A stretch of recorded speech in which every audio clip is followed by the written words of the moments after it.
Hi, it's Dayna, and I'm here with your divination for the full moon in sidereal Pisces. The 2025 Sidereal Astrology Guide says, revealing hidden information. Break down.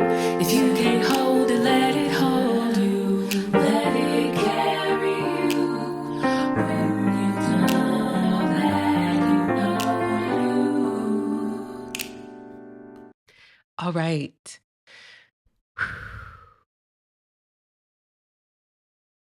Every time I come on here to record the podcast lately, I am overwhelmed. I'm not going to lie. I am overwhelmed. And even though it is my job that I think I'm really good at to monitor the time and seasons and be someone who translates what the stars have to say into a meaningful storyline and language for the collective, I still feel like WTF is going on. And so that's how I'm feeling today.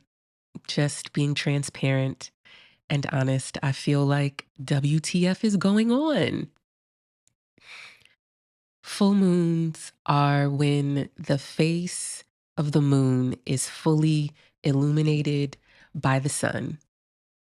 And it is the time of the month where we can perceive the full light of the sun, because you know you can't look at the sun, right?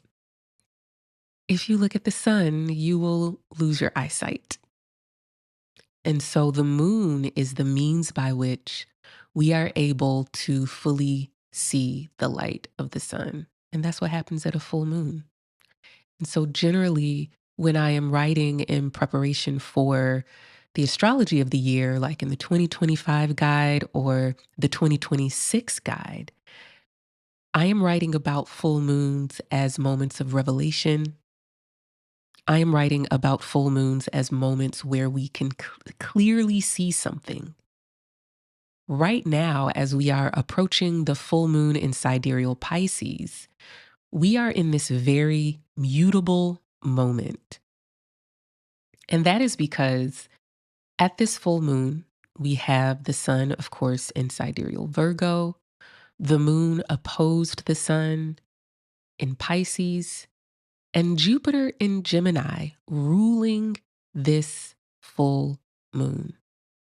As we get through the rest of 2025, we are going to get to a moment where Jupiter is more and more in charge of the sky.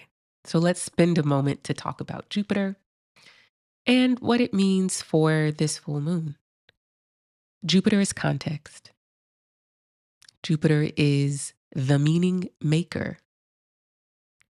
Jupiter is the pattern imposer, the pattern recognizer. As the ruler of Pisces, Jupiter is the pattern seeker.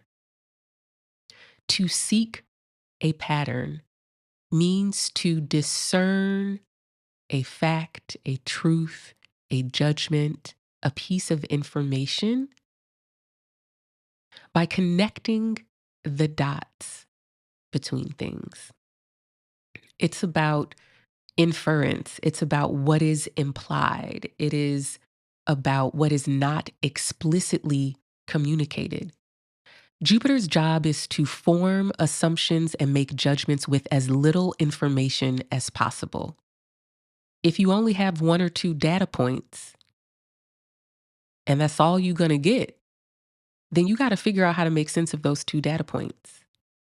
Where Sagittarius would impose their existing belief system, whether that's Christianity or capitalism or white supremacy or racism, because those are all belief systems, whatever it may be, where Sagittarius is going to impose a belief system, Pisces is going to infer a pattern. It is going to say, see, you see Trump's hand, you see the slur in his voice, you see the drooping in his face, he must have had a stroke. because nobody explicitly told you that Trump had a stroke. Nobody explicitly told you that Trump is experiencing heart failure. You have to infer these facts based on the limited amount of information that we are given. This underscores a primary theme of both 2025 and 2026, which I've talked about before, is that Saturn, the final arbiter of reality, has been in sidereal Pisces since March 31st, 2025, connecting the dots that shape reality. And the primary emotion that governs this time is suspicion. And we are feeling suspicious because there is information being withheld from us. We are being lied to by the omission of information. I call it covert lies as the wound of Pisces. You are not being told the whole truth.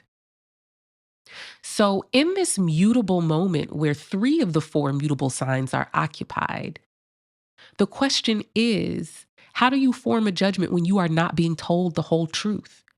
How can you make sense of things when information is being withheld from you? Revealing hidden information doesn't necessarily mean that, aha, the big thing that we've all been waiting for is now finally told.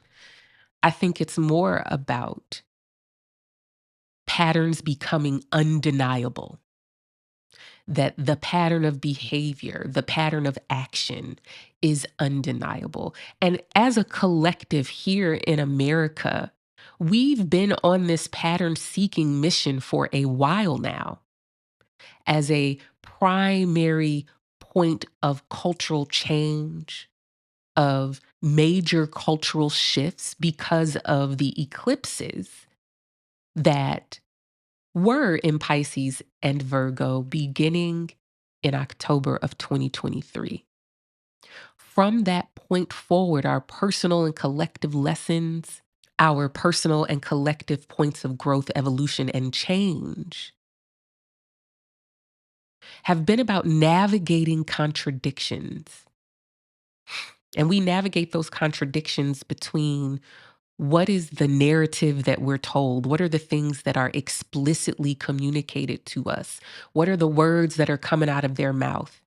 And are the things that we are seeing with our own eyes and sensing with our own senses lining up with what we're being told? Or is there a contradiction there? And if there is a contradiction, how are we making, how are we reconciling that contradiction? Each of the four mutable signs is going to reconcile contradictions in their own way. And in fact, if you have sidereal Pisces, sidereal Virgo, Gemini, or Sagittarius in your birth chart, whether that's your rising, whether that is your moon, Sun, Mercury, Venus, Mars, Jupiter, Saturn, any of those placements, when you have mutable placements, you are especially sensitive to contradictions. You are especially sensitive to discrepancies.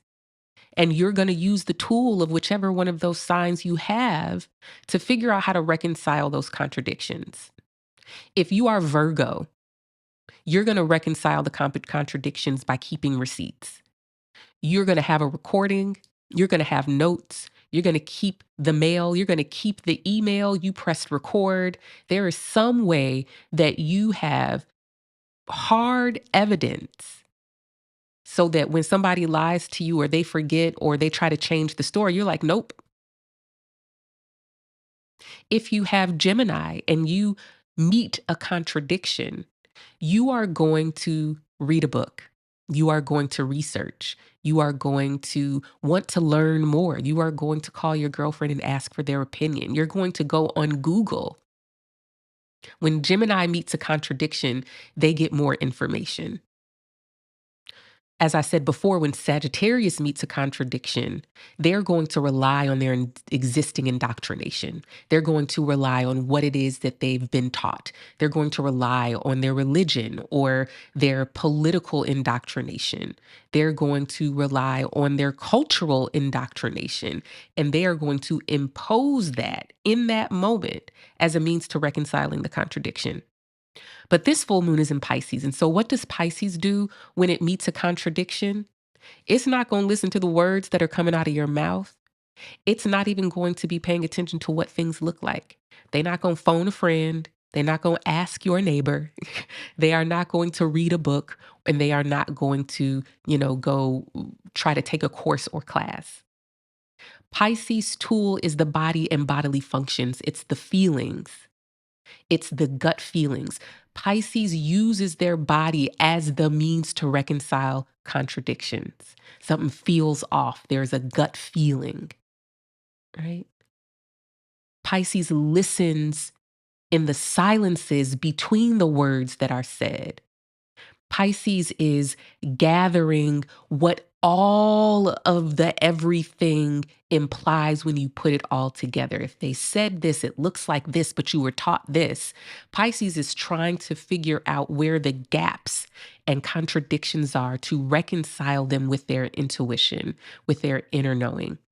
Carl Jung used to call this seeing around corners, where there's no necessarily logical means or reason why you know this thing. The reason why you know it is because somehow the pattern seeking parts of our brains and the felt intuitive sense in our bodies is making a connection that our conscious mind really couldn't see. And the important thing about Pisces, particularly in its relationship to the other mutable signs, whether or not you have any of these signs occupied doesn't matter. The energy and the tension that is implied by those signs' relationships is defining this moment. And so Pisces is the skeptic. And skepticism says, I don't believe you. Not because I necessarily need more evidence in order to trust and believe, but because I know that there's something that's not being said. I know something that you are not explicitly communicating. You're withholding something from me. Pisces functions to undermine our existing belief systems. Pisces functions to upend the status quo of our assumptions. Pisces is a necessary sign, which in Divination for Liberation, Sidereal Astrology, signs are repeated patterns of experiences. So Pisces, as a repeated pattern of experience, functions to make you change your belief system.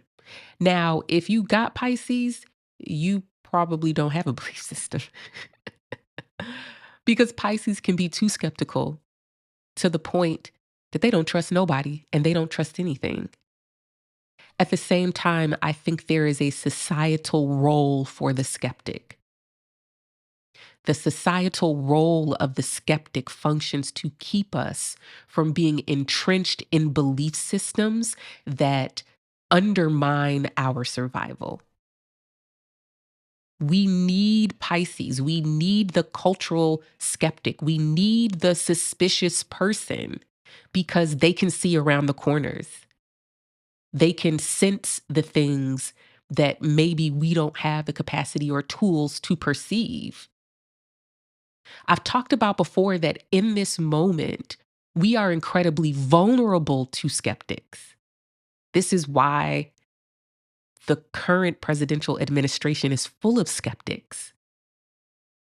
The only reason why skeptics can rise to influence and power is because the contradictions that we are collectively encountering have become overwhelming, and the existing institutions, structures, and people that we trust have become unreliable.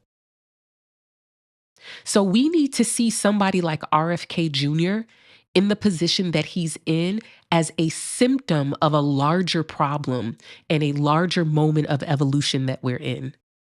And this larger problem and this larger moment of evolution that we're in is that the indoctrination of capitalism, white supremacy, and patriarchy are so in misalignment with the reality of our lived experience and material conditions that skepticism is the feeling that is arising in us as a collective.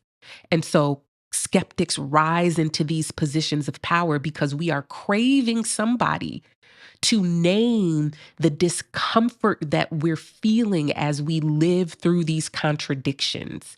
No, we don't live in a meritocracy, but also capitalism says we live in a meritocracy. And if we already believe that we live in a meritocracy, we're more likely to impose that belief system on our personal experiences, on the stories, and create myths about celebrities and people who are in positions of power. But we're at the point where it's like the evidence is too overwhelming that we don't live in a meritocracy. But in absence of a leader, in absence of a meaning maker, a reliable reporter, a sense maker to reconcile those contradictions for us in a way that leads to a material change for us, we're kind of grabbing onto whoever. And I think I'm about to say something that's going to make some folks uncomfortable, but this is just the reality of it. The right is ahead of the rest of us in recognizing and acknowledging that the contradictions have become too unbearable to continue on with the status quo. Progressives, liberals, neoliberals, Democrats, they got left behind. Because even right now, if we look at Ta-Nehisi, I hope I said his name right, Coates, forgive me, um, and Ezra Klein. And like full disclosure, I did not watch that interview because I am a sometimes listener of the Ezra Klein podcast only because he has interesting guests. But there's usually a point in Ezra Klein's podcast where it's unbearable for me to continue to listen because his docility and his commitment to upholding the status quo, his diehard belief in capitalism makes my stomach churn because he is willing to stomach and accept disgusting and egregious levels of violence and inhumanity to other humans in order to maintain his belief in whiteness, maintain his belief in the status quo, and to maintain his belief in capitalism. I just cannot stomach it. I've never seen someone apologize and what's the word?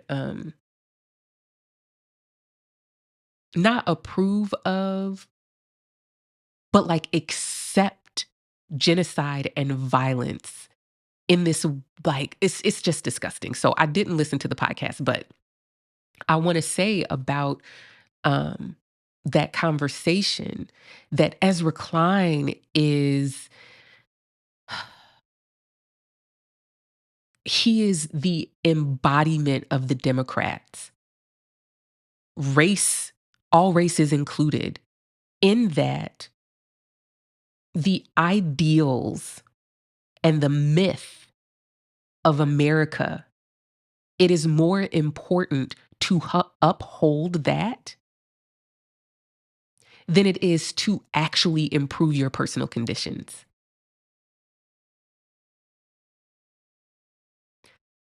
Democrats, liberals, and even people who identify as progressive or left, we got left behind in the work of recognizing and acknowledging contradictions. We are stuck in the Sagittarius mode of imposing our indoctrination and existing belief systems onto everything that we're experiencing.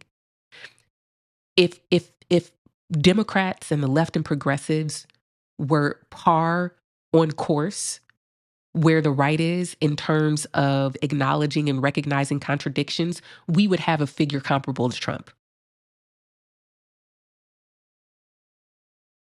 We do not have a figure comparable to Trump because progressives and the left and Democrats are willing to gaslight themselves and disregard the contradictions. Where in your life are you so committed to upholding the status quo? Where in your life are you ignoring the contradictions because it's much more important for you to maintain moral superiority? It's much more important to maintain the story and the myth and the belief and the teaching and the indoctrination. I feel like there's nowhere that this is more significant, relevant, and important than with the recent rapture talk situation. How can you go on believing in the rapture after this? Not because I believed the prediction, or I think people should have believed the prediction because I don't have a dog in that fight, but the concept of it is both ridiculous and mean.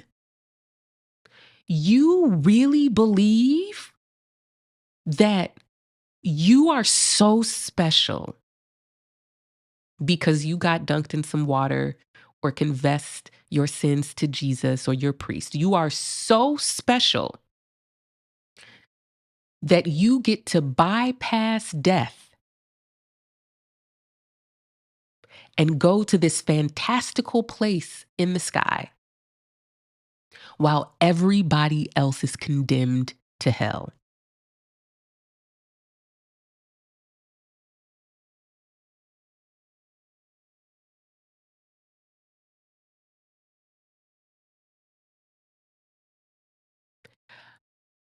I believed in the rapture growing up.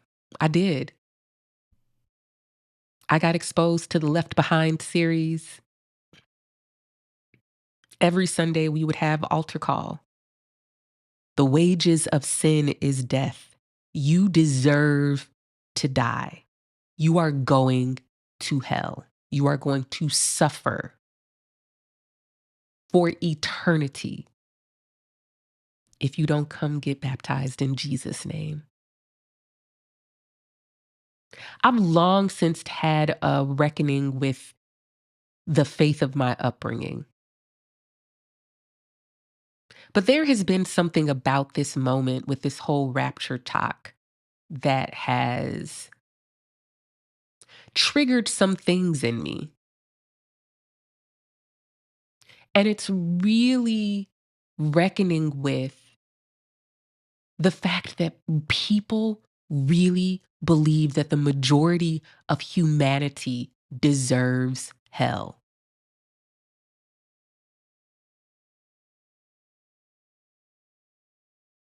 And while this might seem like a fringe belief, while this might seem like something that is inconsequential to the reality of our lived experience, I know for a fact that I have family members who recede into a cynical and apathetic position as it relates to politics and voting because they believe that we're all going to die and Jesus is going to come back anyway. They believe that it really doesn't matter because God is ultimately in control. Speaking of contradictions, didn't Jesus say, feed the poor? Didn't Jesus say that it would be harder for a camel to go through the eye of a needle than it would be for a rich man to get into heaven? Didn't Jesus say, sell all of your stuff, pick up your cross, and follow me? I'm not here to point out the hypocrisy and contradictions in Christianity because, them folks are going to believe what they're going to believe. But I want to say, and I'm saying this because this refusal to acknowledge contradictions in a way that changes our belief system is underscoring an incredible amount of suffering, whether it's for the folks in Gaza, because it's folks that really believe Israel needs to be destroyed before Jesus comes back. There's people that really believe that everything needs to go to garbage. They believe we need the climate disasters. We need the storms and the floods, not as a sign of changing the way that we relate to each other and the earth, but as a sign that Jesus is coming back. And they want him to come back so bad. And so they are willing to let the disabled suffer. They are willing to destroy the climate. They are willing to bomb into oblivion entire families and generations because that's what's going to make Jesus come back. They are gleeful at the evil and violence because to them it is a sign of the end times. So the inability, the refusal to recognize contradictions is more than an intellectual exercise in your reading comprehension.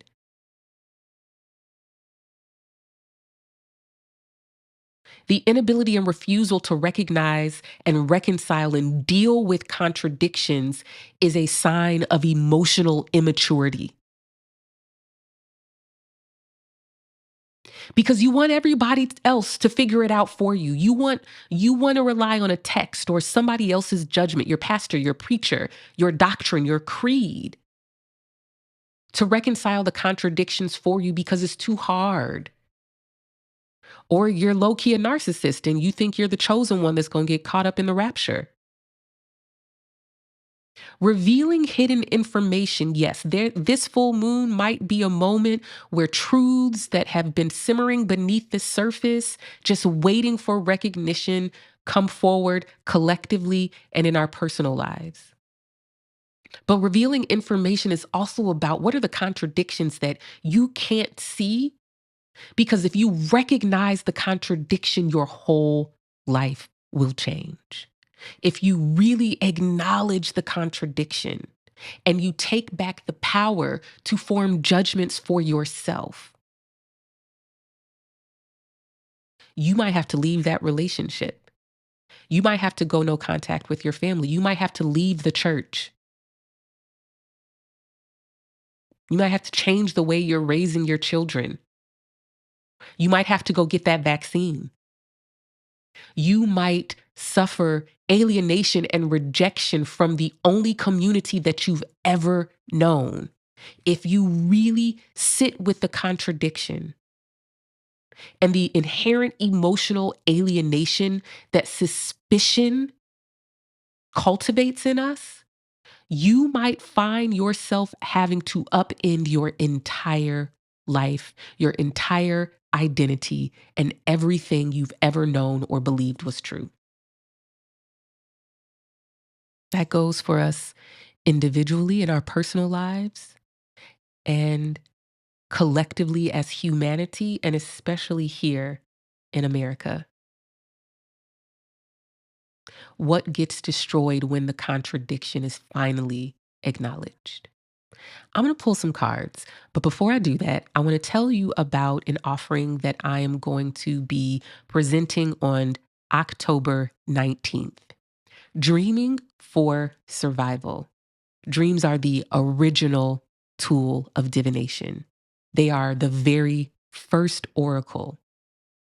Before we were watching the movements of the planets, before tarot cards, before runes, before tea leaves, before the augury of birds, before crystal balls, there were dreams. Dreams are the original means of knowing and forming judgments. In absence of books and the written word, colleges and university, a newspaper or a news media. Before all of that, there were dreams. In the Dreaming for Survival workshop, it will be October 19th, 2025, 11:45 a.m. Central Time via Zoom. The main thing you're going to get from this workshop is learning how to build your personal dream dictionary and your personal dream vocabulary. Yes, there are universal symbols, but your dream life is about your relationship with your subconscious and the collective unconscious. It's about your relationship with your ancestors, your spirits, your intuition. And so we are dreaming for survival in 2025 and beyond because the institutions and structures, the experts, the teachers, the clergy, the teachings that we've relied upon up until this point to be the meaning makers, to reconcile the contradictions for us, to quell and quench the uncertainty, they are no longer reliable. So you don't have a choice but to cultivate your intuition. And while tarot cards and astrology and all of those things might be a steep learning curve, dreaming is something you can cultivate without any external tool.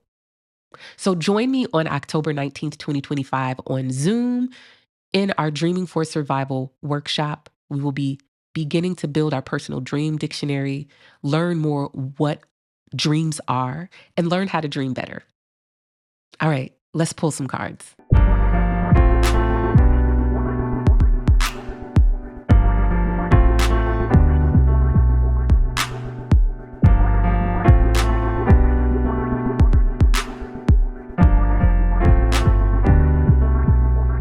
All right, I'm back with the tarot to offer us some insight, some guidance, some wisdom to navigate this full moon time where revealing hidden information is the thing that's going down, whether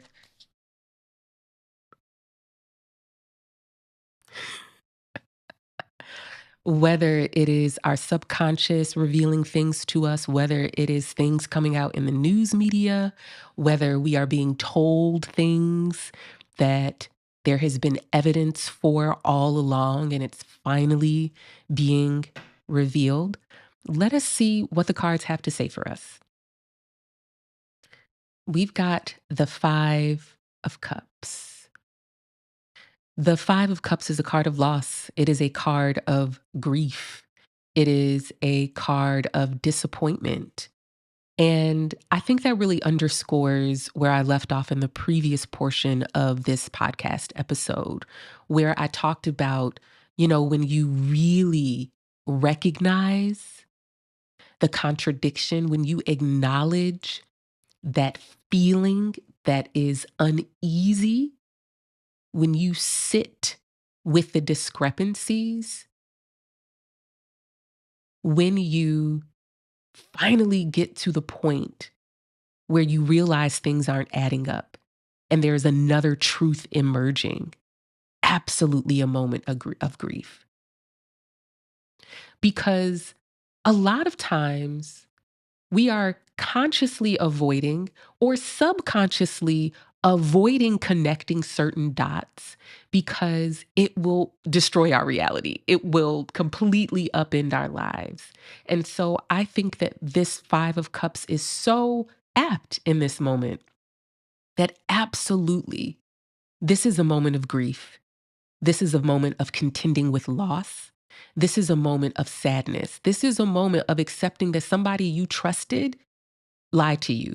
This is a moment where the thing that you've been taught your whole life, you are realizing is not true. And it's sad. And it's necessary to feel that grief. It's necessary to feel that sadness and be with the difficult feelings. Because something that I talk about a lot with my coaching clients is that more often than not, the thing that we're avoiding is an emotion. The neuroses, the compulsive behaviors, the making decisions that contradict our conscious intentions, it's because we're trying to avoid an emotion. And sometimes that emotion is rejection. Yep. Sometimes that emotion is alienation. Sometimes that emotion is, sadness. But oftentimes we're avoiding emotions. And so there is an inevitability to the grief. There is an inevitable sadness that comes when we are coming to terms with contradictions that we've previously avoided acknowledging or recognizing, whether that's personally or collectively.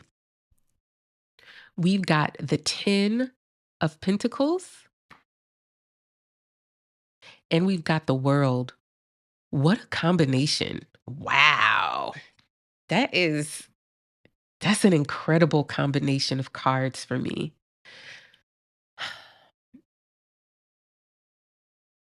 It's all good with the 10 of Pentacles. Not because of your own individual efforts, not because you're so smart and you figured it out, but it's all good because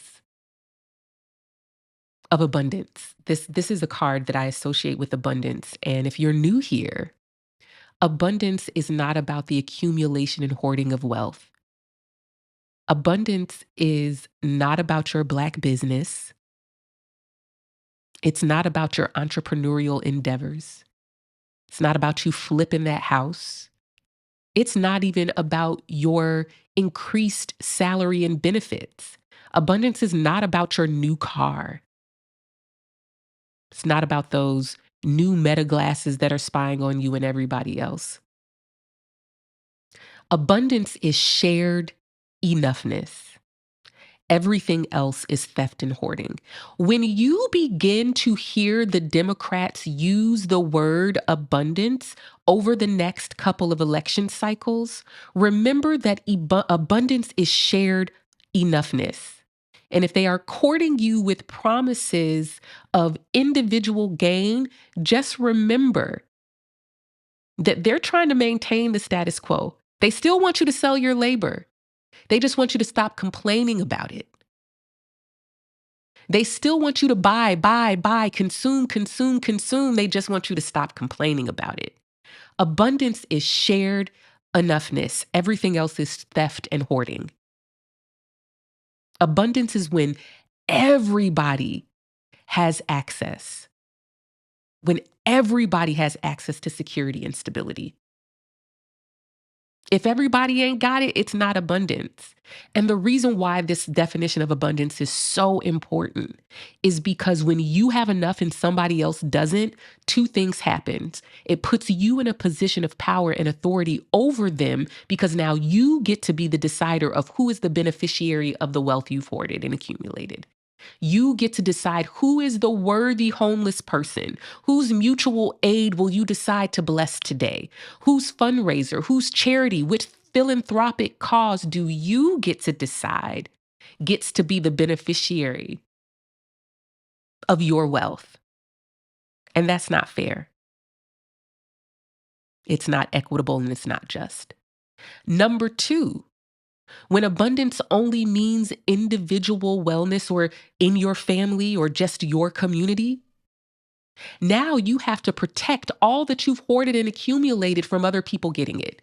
That is the inherent problem with capitalism. Capitalism requires poor people. It requires poverty. There can be no abundance in capitalism because those two conditions are always going to be there, where those who have get to decide who the have-nots are and who gets to get a little bit. In capitalism, that second condition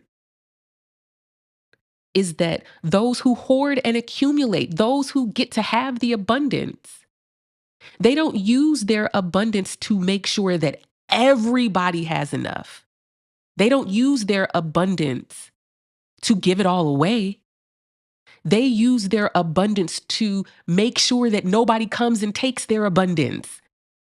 They use it to buy the government and pass laws to make sure they never have to share what they have and that they are protected to accumulate more. So that's what the Ten of Pentacles is talking to us about.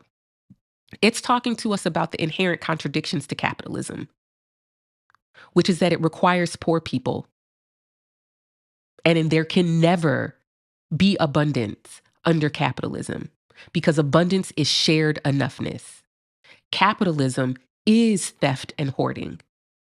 That was another thing that really strikes me about Ezra Klein, which again, of course, I did not watch that because he makes my skin crawl. And I'm familiar enough with him and his work because I've listened to other episodes of his podcast frequently. But that was the other thing that really, really bothered me. There was this moment where Ta-Nehisi Coates asked Ezra Klein what he thought his role was. And Ezra Klein said, to be honest, I don't know. He sees himself as someone who's able to explore his curiosity in times of political peace. And it's so wild because while I did not watch the episode, when I saw the discourse happening, I made a comment and I said, Ezra Klein prefers when the violence served his peace. And he doesn't know what to do because the violence is no longer serving his peace. So he can't be his intellectual, curious self now. He actually has to contend with the violence because the violence isn't something that's happening to other people. It's violence that's happening to him. Abundance is shared enoughness. Everything else is theft or hoarding. We've got the world here.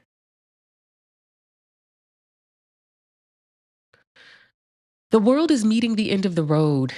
It's a culmination, it's a graduation. It includes travel sometimes. If this was a personal reading, we'd be talking about travel as a possibility. But the world is a logical conclusion. The world is, there's only 4 years of high school. I'm thinking of the world in this moment in terms of cycles, astrological cycles, time cycles.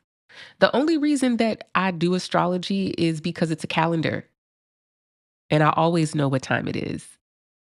I'm always seeking and striving to be in deeper alignment with the times and seasons. It's resistance is futile. It's futile in this moment to hold on to outworn belief systems.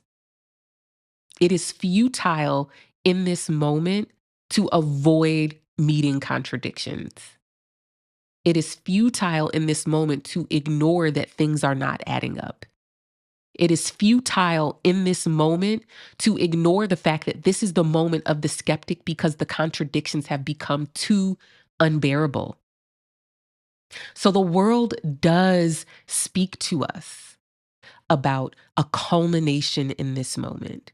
One of the things that's culminating is that we have reached the end of this series of eclipses in Pisces and Virgo, where we have been reorganizing our hierarchies of trust.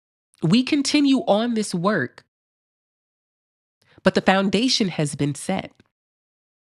Our collective societal hierarchies of trust have been upended and disrupted to the point we can't go back. We cannot go back to the way things were.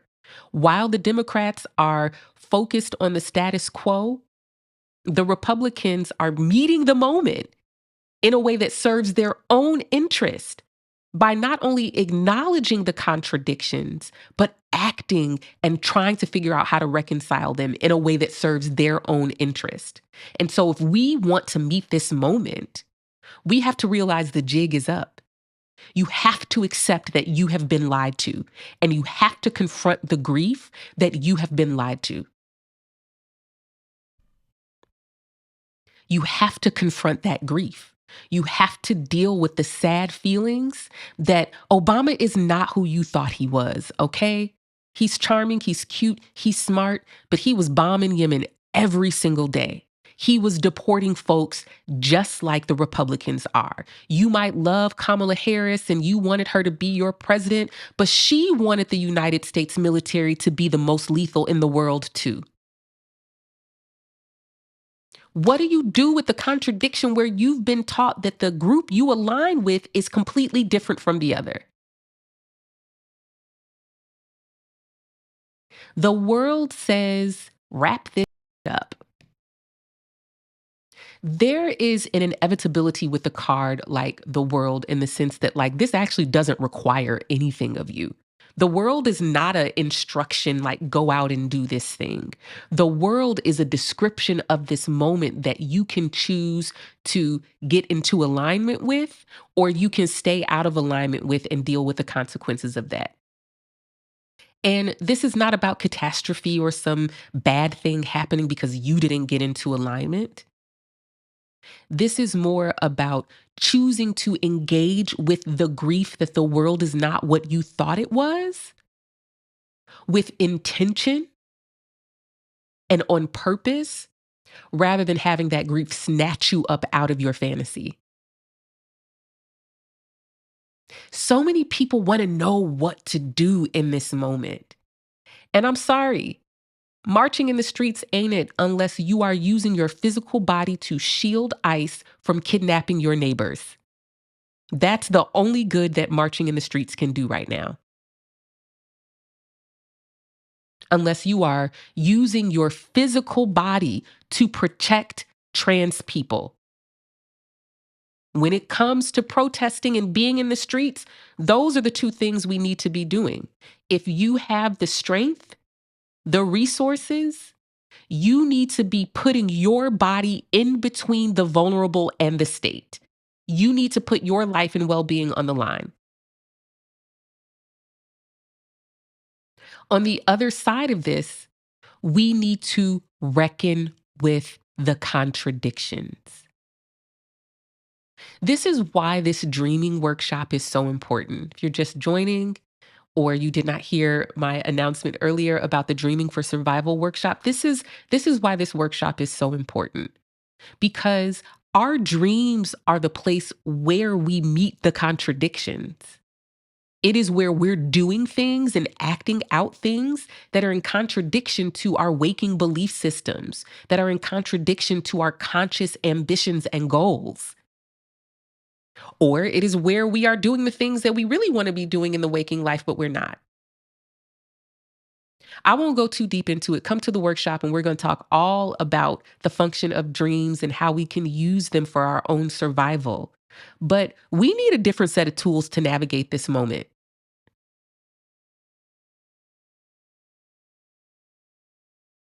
Let the contradictions emerge. Sit with the discomfort.